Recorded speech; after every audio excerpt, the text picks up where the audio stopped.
siguro umuwi kami ni Secretary the other night, parehong masama loob. But ako, hindi lang masama ng loob sa iyo, sa DOH performance mo, but sa sarili ko rin because I am here to express not only the aspirations of our people, but also yung frustration. Magandang araw mga kababayan, balikan ulit natin tong video na to na kung saan itong DOH Secretary puro kapalpakan ang ginawa dito sa kanyang departamento. Pero bago tayo tumulak niyan, sang share, like, subscribe lamang po, masaya na po tayo dyan para updated po tayo dito sa kaganapan ng ating bansa. Eto mga kababayan, balikan na po natin si Senator Alan Cayetano. So if I was in any way disrespectful, that wasn't the intent. Siguro nga kasi sa budget hearing lang. So I won't elaborate kasi hindi ko naman alam mangyayari ngayong hapon. And if the Senate President will allow, I will, and remind me anytime, Mr. President, if I am not addressing my question to you, which is that the proper procedure, and if the Secretary can do the same so that we can somehow maintain both our composure. There are certain questions that I wish you answer because of two things. I was former Speaker of the House and I was former Secretary of Foreign Affairs. There are certain things na nasa fingertips dapat natin yan. So like when I'm Speaker, I have to know how many congressmen meron, when are the session days, did I attend this or that, di ba?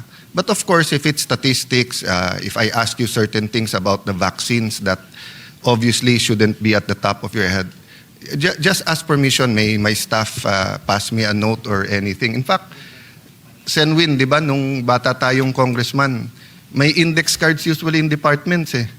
Tapos iaabot yun sa secretary. But again, di ba, for example, kung sobra ang delay every year ng procurement, you expect the secretary to talk to the back or to the USEC in charge to know it.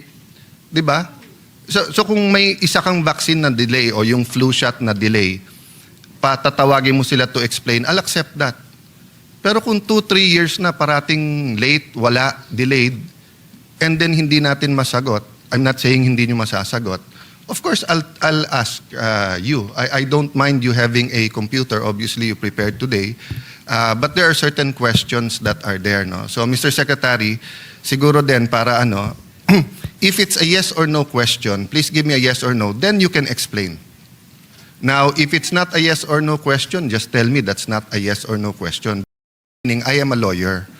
So, kung hindi tayo mag-agree, for example, kung totoo o hindi yung no billing, I will ask you preliminary questions to lay the basis.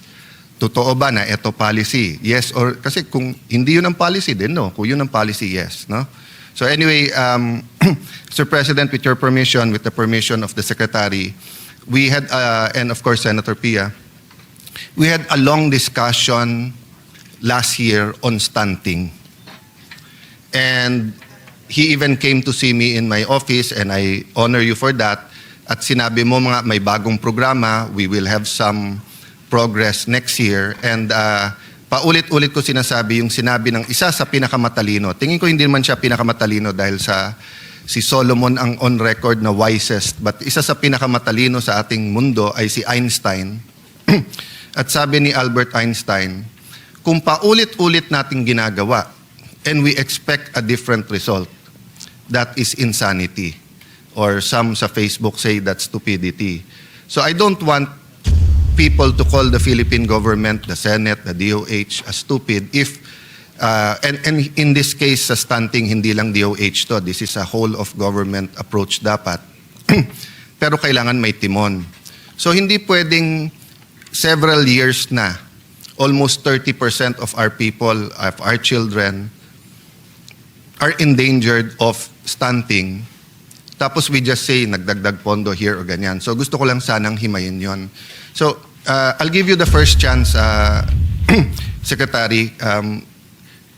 Can you say what you want about stunting and how we're addressing it, please, sir? Thank you, Mr. President. For our stunting rates, when I came in, it was a very high 27%, and we're trying to lower it to at least percent. The statistics show that we have some success. What we have done, what my predecessor has done, was actually to take on a World Bank loan called the Philippine multi-sectoral nutrition project. It was a pilot project to use digitalization and to use different sectors, DSWD, DA, DOH, to actually address the problem of stunting in the Philippines. So that project is about to end. We are actually proposing a continuation of the multi-sector. That project, nanganak na po, meron na rin yung Zero Hunger Coalition, yung DSWD. Kapartner po namin ang DSWD, Mr. President, in trying to lower stunting rates. So, ang idea here is that the Department of Health is able to address the people that are the children that are from the time of the womb, the first 1,000 days, all the way to 2 years old, magkaroon na sila ng proper feeding. So yung buntis pa lang, binibigyan na ng proper nutritions, micronutrients. Sa pag lumabas yung bata, mabigay lahat ng bakuna para hindi sila magkaroon ng sakit at lalong pumayat. And then dinagdag na rin namin yung programa on water, sanitation, and hygiene because many kids, even if they're given proper nutrition, they end up with chronic diarrhea, which also leads again to stunting and weight loss. So yan po in a gist yung Mr. President, yung ating ginagawang programa for stunting in the Philippines. Yes. Mr. President, of course, I recognize yung any success. No? I mean, hindi to parang sports na parang dati talo kami ng 30 points, ngayon talo na lang kami ng 20 points, talo ka pa rin. Dito, kahit hindi statistic, every single mother, every single child that is removed from the list na endangered, we appreciate that. No? Having said that, syempre, titignan natin kung may programa talaga that will get rid of or beat the stunting. No? Before that, Mr. President, I'd just like to acknowledge also Dr. Edwin Mercado and thank him for patiently going through with my staff certain things, making us understand better the process, and we'll go to that later, Mr. Secretary, yung PhilHealth, no? So, Mr. Secretary, linawin natin yung statistics sa stunting para klaro sa ating mga kababayan. So, yung endangered na stunting, ilan percent? Or what are the categories of the statistics? Meron yung tinatawag na prevalence po, di ba? Mr. President, we have the prevalence of stunting among children under 5, and this is a study all the way back to 1989, when we had figures as high as 44.5%. Today, it's now 17.9% stunting. So. That's from what? My I'm statistic sorry, is this is 23%. 23.6. 23.6. 23.6. So the Yeah. projection is to 17.9 by 2028, by the time this administration ends. That will be great if that happens, no? But that's why we are asking questions now so that pare-pareho tayong may confidence that yun yung trajectory, no? So yung prevalence, please define. So kasi yung endangered potential, klaro yon, di ba? Oo. So kung sasabihin mong 80% of smokers we know what that means, no? So in my readings, between 30 to 33% of Filipinos are endangered. No? So I guess it's also the environment, poverty, di ba, malnutrition in the area, di ba? Pero malayo naman yung statistics ng prevalence dun sa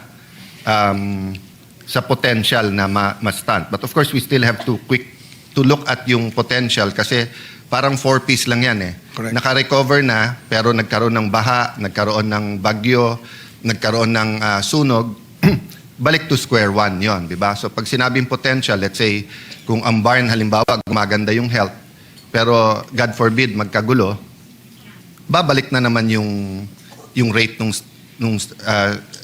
stunting, no? So sa pag sinabing prevalence, yun na yung stunted at that time or what?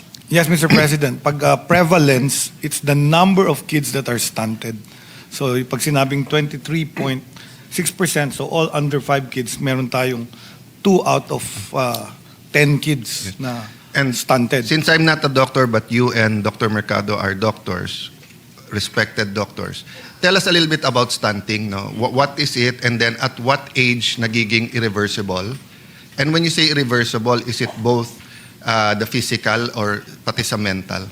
That's correct, no? So, inaral na rin to nung EDCOM, I think a committee that was created, a commission that was created by the Senate. So the problem of stunting is not only physical. So stunted, we have kids that don't grow very tall, no? So we have people in the remote provinces that are only up to 4'11" or even 5 feet, and they're adults already. But the real impact on stunting is really brain stunting. So the brain develops at a younger age. So it stops growing after 6, 5, at 7 years old. So if we're unable to grow the brain to the proper size, nagkakaroon ng learning difficulties in school. I think the EDCOM was trying to study the root cause of why we have learning difficulties, and that why we were lowest in Southeast Asia in the cognitive. So yung cognitive is the learning capability. So if the kid is stunted, the brain also doesn't develop, Mr. President, and then, of course, the brain becomes smaller. So it's not the physical height, it's like the outward appearance na yung bata stunted.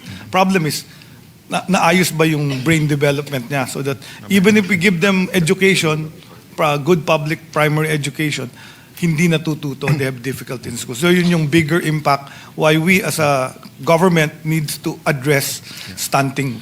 So some call it linear growth failure, no? Or sa Filipino, 'di ba yung well, is there another word for bansot or pagbabansot sa in our Filipino language? to Bansot describe? is the term for Yes. stunting, yeah. Yeah. So and basically it's a linear growth failure.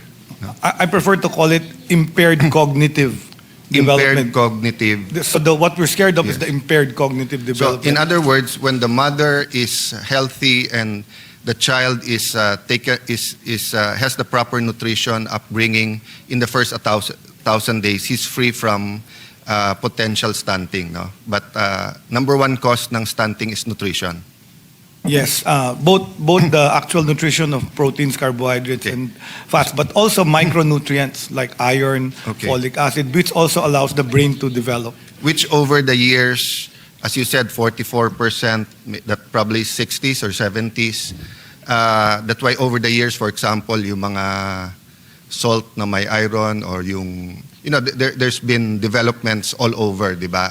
Of course, labeling ng foods para alam natin kapag ano yung nutrition, prenatal check-ups na ini-encourage, etc. No? But the point I want to make, which you agreed with naman last year, is that somehow our strategy is not working, or if it's not working enough. Diba? As I said kanina, ang stunting kasi parang sunog eh. Either napatay mo o hindi. Diba? Kasi yung sunog, pag sinabi ko sa iyo, 50% napatay na namin, that's good news. Pero pag hindi mo napatay yung other 50%, lalaki ulit yung yung sunog. So ang problema sa stunting, if it's that big, 30% ang endangered, 23% ang stunted, at what age pala, sir, does this become irreversible? About 6. So that's our problem, Mr. President, as you said correctly. Medyo we've been doing the same thing over the years. We've given our budget highest to the Department of Education. Nandoon yung feeding program natin. But the people that go to DepEd on the public school is already above 6. So kung na-stunt na yung brain nila before the first 1,000 days, kahit i-feed natin sila, hindi na natin na-reverse. Yun yung sinasabi yung linear growth regression. So what happens is, we talked about this in the cabinet, nag-usap-usap kami to try to put this. So now nutrition is one of those included in convergence budgeting. Kasi nga, nung nakita Can you namin... explain that? So nung So, nag-usap nangyari, kayo, pumayag si Sec President. Sani and si Sec Yes. Rex. So nakita nila so what happens in feeding is the first 1,000 days is DOH talaga. Yung buntis, yung antenatal checkup, yung bakuna sa bata, and the vitamins for the first up to 2 years old. Pagdating sa before school age, it's DSWD. So yung feeding program before school age, DSWD gumagawa nun. Tapos pagdating ng DepEd, pag nasa eskwelahan na sila, DepEd yung may So prop- let me stop pera you for- there. and acknowledge that because our chairman, Senator Win, did explain that, or I mean, Sec Sani did explain that through Sen Win, and then same nung si Senator Pia ang sponsor kay Sec Rex. Pero both of them acknowledge walang point person pa sa stunting. So is DOH now the will spearhead, or kasi pati yung World Bank program, yes, multisectoral, all of government, pero may official or unofficial chairman ba yun, o timon or captain ball on it? Mr. President, we currently have two councils addressing nutrition. One is an old council called the National Nutrition Council. So ito yung naggagawa ng strategy together with DA, all the other government agencies, ito yung mga policies. And then yung bagong nagawa was the Zero Hunger Council, correct? It's an interagency task force for zero hunger. So that was created by... And Mr. Secretary, anong role mo dun sa dalawang council niya? Chair ako doon sa National Nutrition Council at co-chair po kami doon sa IATF for Zero Hunger. So can I ask you to be the stunting SAR? At least while you're there, and if it's until 2028? Kasi if you're co-chair of that two, and multisectoral, kasi in the Philippines, pag walang na-hold accountable, it's a hard task. Correct. But someone has to do it eh. So, dumaan ba sa'yo yung budget proposal ng National Nutrition Council muna? Yes po, naka-attached yan sa ating NEP. It was Yes, attached. but I mean, the secretary submits it eh, di ba? Correct. So, did you put any increase, did you propose any increase for them? Yes, sir. We proposed for an increase in the... No coaching muna ha, kasi napakalaking problema to, and I want to know. No, it's okay kasi nga that's your job to... Even si Yusek, he's welcome. Nasaan si Yusek last time? Napunta ko muna Mr. President sa papasukin mo. likod. I'm not mad at him, and he has many friends here who told me he's a good guy. Asek. Hindi lang, Mr. President, Mr. Secretary, ako napagalitan ako ng professor ko, Attorney Binluan, for coaching my classmate. Ang masama, yung classmate ko yun nag-drop out, kaya sayang yung coach ko sa kanya. Pero I learned my lesson na pag sinabi na nung teacher, no coaching, don't. So yun lang namang kinagalit ko kay Asek, na sinabi ko ng wag, siguro loyal sa'yo. I had that kind of Aseks. I hope my staff, but listen to each other tayo. So he's welcome, and he can join you dyan sa harap. I'm not, he's not banned from the Senate, and everyone is saying he knows his job. So going back, sa tier 1 nyo ba nilagay yung increase? Yes, Mr. President.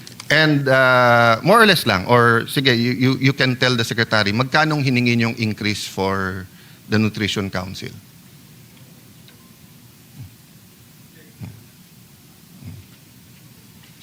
But Seka, I mean, I don't want to go ballistic, etc. But, di ba, like ako, nung sa Foreign Affairs, dalawa ang pinupinteriya ko every single cabinet meeting.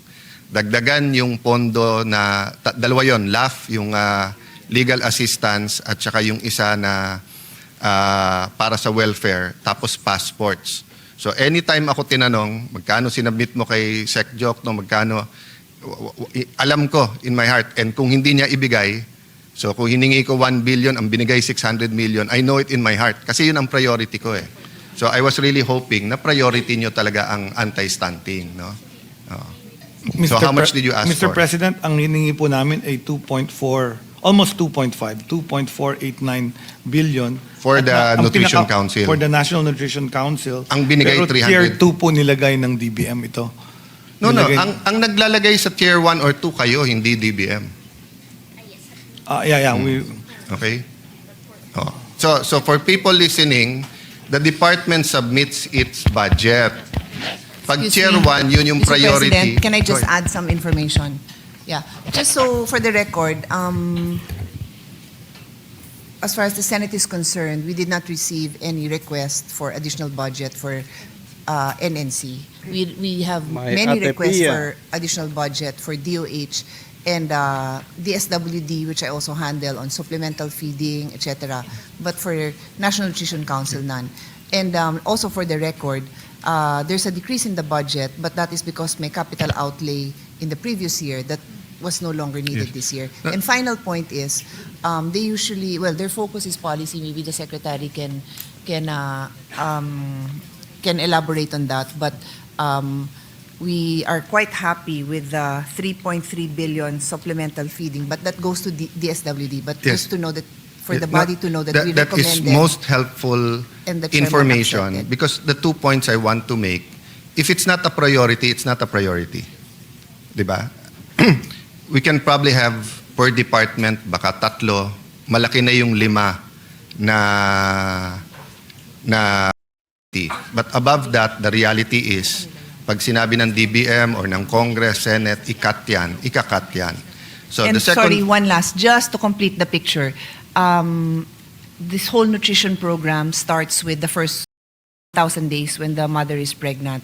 So there is a 900 million request which we submitted to the Finance Committee, and the Finance Committee informed us that they will grant it. But again, this is the DSWD budget Yes. because, as the Secretary said, some budgets are with the DSWD, some are with DOH, and some are with DepEd, for the information of the And I will merge that with information from Sec Rex, yung nga, about the nutrition scholars, the barangay health workers, who are our heroes, who knows best sa pagbabahay-bahay.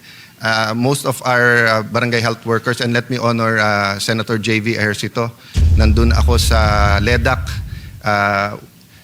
You were on your Senate break kasi hindi kayo senador at the time, Mr. President. Kaya ko lang kayo hindi binabanggit. So, Senator JV is pushing na magkaroon ng sweldo ang ating mga barangay health workers. Fortunately, sa Taguig, I think contractual. So, they're making much more. There are certain cities that have done it. Nutrition scholars. Ang request nga nila, di ba? Rubber shoes at saka anti-rabies kasi hinahabol sila ng mga aso sa pagkakatok nila araw-araw. But the point I wanted to make is whether it's symbolic that the council who is fighting for our health, our nutrition, anti-stunting, or whether it is, may problema nga sa policy eh. Diba? So, ang survey na ginagawa ng, 2 survey ang nagaganap, Mr. Secretary, every year, di ba? Ang National Nutrition Survey conducted by DOST Food and Nutrition every 5 years. Di ba? And mukhang masyadong malayo ang 5 years. Kasi kung every 5 years, paano natin alam kung yung intervention natin last year or this year, di ba? So if you had it, even if it's not the whole of the Philippines, let's say, sa yung pagkaalam, Secretary, saan ang worst prevalence ng 2 or 3 provinces na worst ang prevalence ng stunting? So we have actually the remote areas in Mindanao, mataas ang stunting. We have the island provinces. Okay. Merong mga So I'll island. take that, but BARM is number 1. So I would suggest both to DST, to the National Nutrition, and to DOH, you use BARM as one of your pilot projects. Diba? Na whether 3, 6 months, I don't know yung survey kung ano, but masyadong matagal tong sa National Nutrition. Second, the National Demographic and Health Survey by the Philippine Statistics Authority. But obviously, if you remember yung Brexit and yung unang panalo ni President Trump, hindi nahuli ng survey yon. Sa survey, hindi mananalo ang Brexit eh. Sa survey, hindi rin mananalo yung si President Trump nung una. So obviously, garbage in is garbage out. So this is not garbage. But I'm saying, if this is gold, baka may mga diamond sa survey na hindi natatanong eh. So for example, yung isang diamond na si Sec Rex at saka si Sec Sani ang nagsabi, aside from the EDCOM, is that it's really 0 to 11 months and then 12 months to 2 years. But yung isa din nilang sinabi is that how do you get to the mothers? Diba? So, sa policy ba, because you're chair, so how many meetings does the National Nutrition Council have in a year? We meet quarterly, Quarterly. Mr. President. Yes. And you attend all of them? Yes, I chair all of them. More or less? Or More or less. More or less. There are How many times- times have you traveled since you became secretary? Last year, 11. And the year before? The year before, 23, I think Six. And then this year? This year, ilan? I forget. And when you travel, how long are you out of the country usually?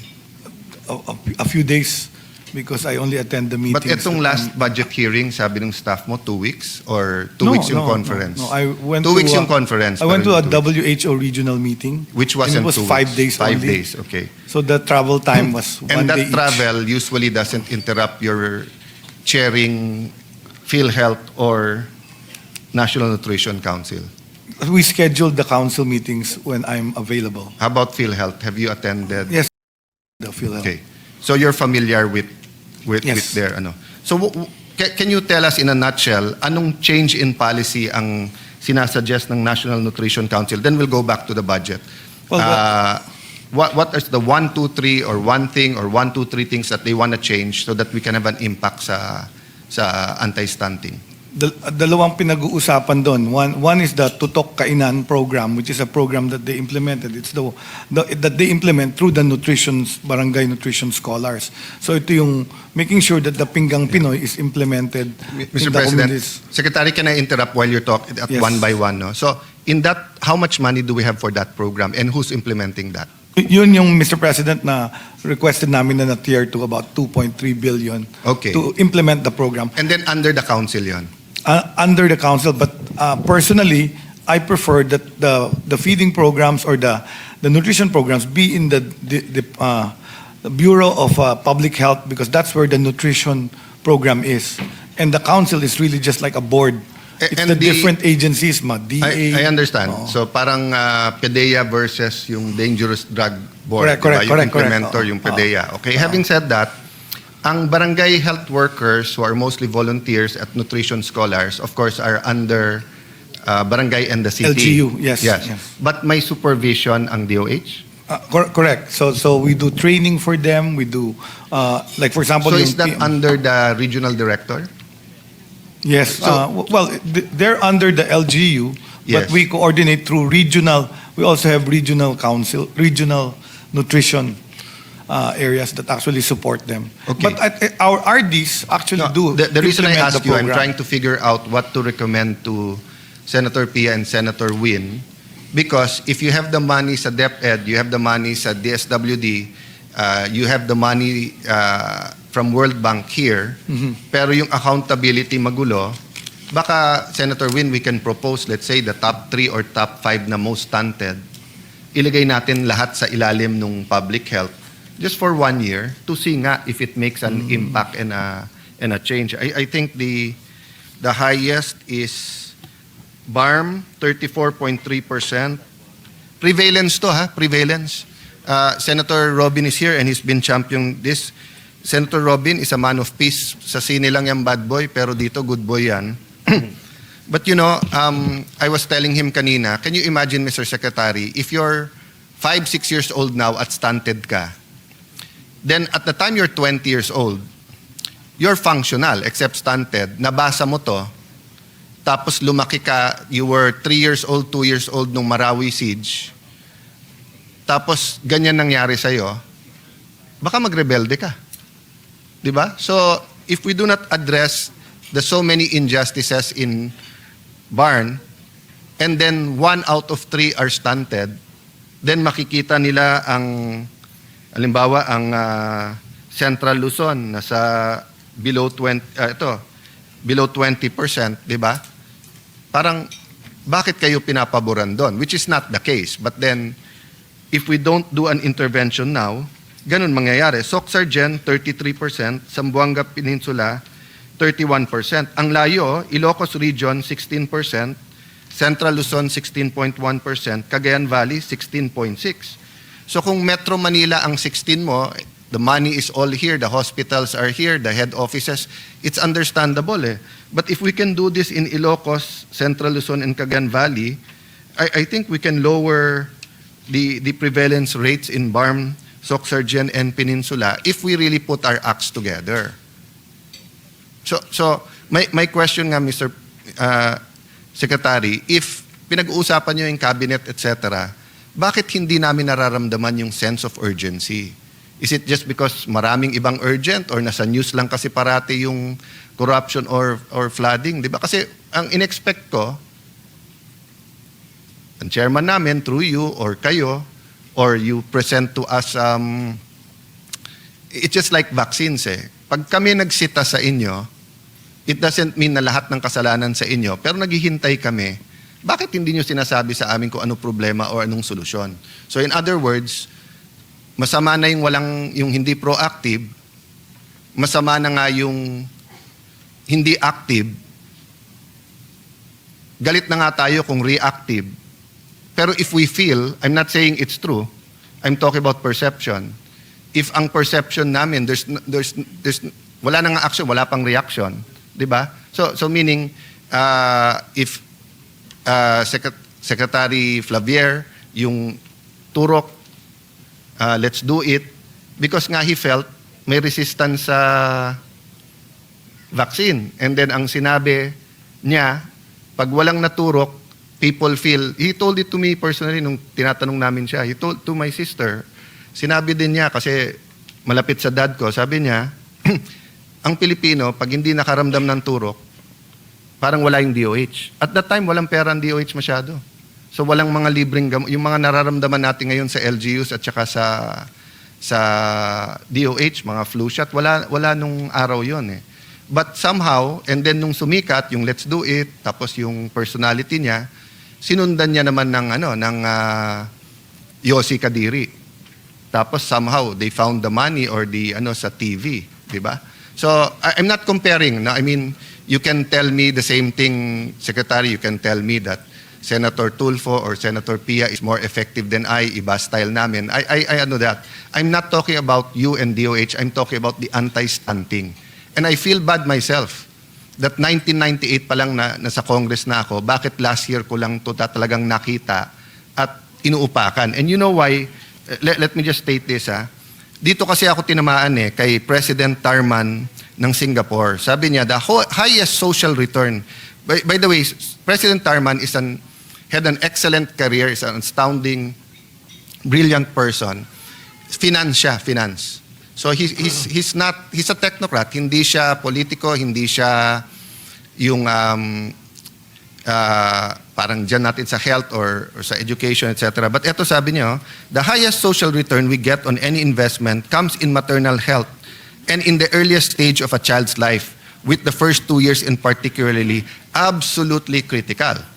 So it's a hospital project with Taguig where he spoke between, I think, Temasek, and then, but basically, ito yung sinabi niya sa amin in the sidelines kasi di ako mapagpigil. Of course, as DFA Secretary before, may mga niceties, may kamustahan, but hindi tayo mapigil na, sir, why do you think that that's the highest return, etc.? Ang sabi niya, Alan, well, marami kami, so he didn't address me particularly, but sabi niya, kung if you have scholarship fund, pero stunted na yung bata, bale wala yung scholarship fund mo. Hindi papasa ng hindi makakapasok ng college yon kung yung level ng stunting niya prevents him from may athletic program ka, hindi na magiging varsity yan.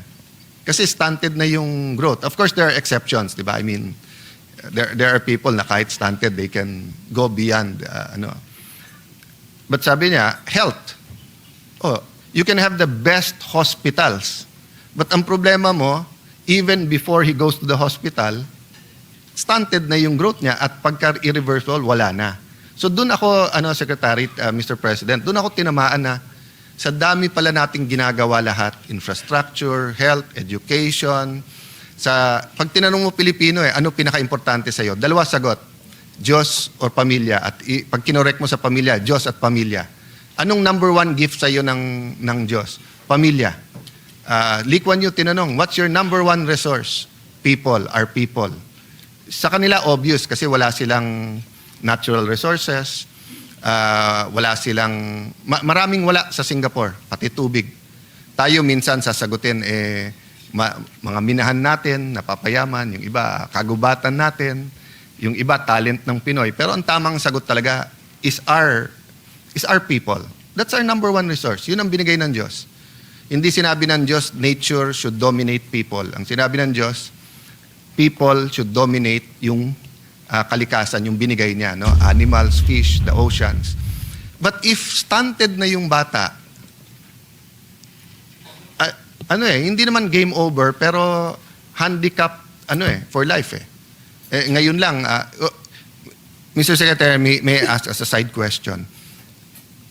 I don't know kasi sa stunting may severe ba o hindi, but would you consider them a person with disability? Or it depends on the amount of stunting? Iba po yung definition ng person with disability. Kailangan may physical difficulty to do everyday activity. So parang yung amputee or yung na-stroke. So But for example, di ba sa vision, pwede ka Vision maging PWD. also. So, ang question ko lang, can the stunting be so severe? Kasi pwedeng mental at physical. Ang klaro kasi yung sa physical, yung hindi tumangkad, di ba? So, hindi naman disability yon. But mentally, could the malnutrition be so bad and the stunting be so bad na magkaroon siya ng disability mentally? it can Yeah. be, but most of the time it's a learning difficulty. So But I can argue that yung sa cure at saka yung pang PWD, yung pang ibang medicines later on in life, mas makakatipid tayo kung walang stunting. Do you agree with that? I agree with that. In fact, that's those statements by President Thurman. He's an economist, but he understands the biggest return in health is really nutrition. This is proven. Yung movie na Blue Zones. I agree with studied you, but for- ang sinabi niya hindi lang in health, Ang sinabi niya sa lahat. Yeah.